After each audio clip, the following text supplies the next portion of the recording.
जी बिल्कुल, दरियाए चनाब में जैसे जैसे पानी की सतह बुलंद होती जा रही है, वैसे ही चिन्योट के नशेबी इलाके जो है वो मुकम्मल तौर पर ज़ेर आब आना शुरू हो गए हैं। ज़िले इंतज़ामिया की तरफ से इन लोगों के इनखला के लिए मुख्तलिफ ऐलानात करवाने के साथ-साथ उनकी इमदाद भी की जा रही है, लेकिन दूसरी तरफ लोग ताहाल अभी अपने घरों के अंदर जो है वो मौजूद हैं।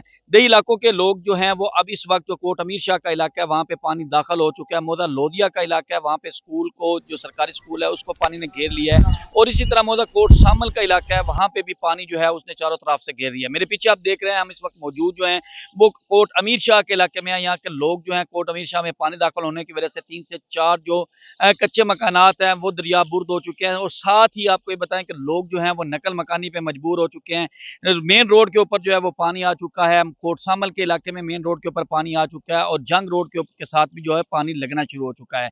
इस वक्त पानी की सतह जो पहले जो 2-2.5 लाख के करीब थी वो आहिस्ता-आहिस्ता कम हो रही है, क्योंकि मराला में पानी की सतह कम है। लेकिन जैसे ही पानी की सतह अगर मज़ीद बुलंद हुई तो इन इलाकों के आबादियाँ जो हैं वो गिरने का खदशा है। इन इलाकों के चारों तरफ पे जो है वो क्योंकि पानी आ चुका है। जी।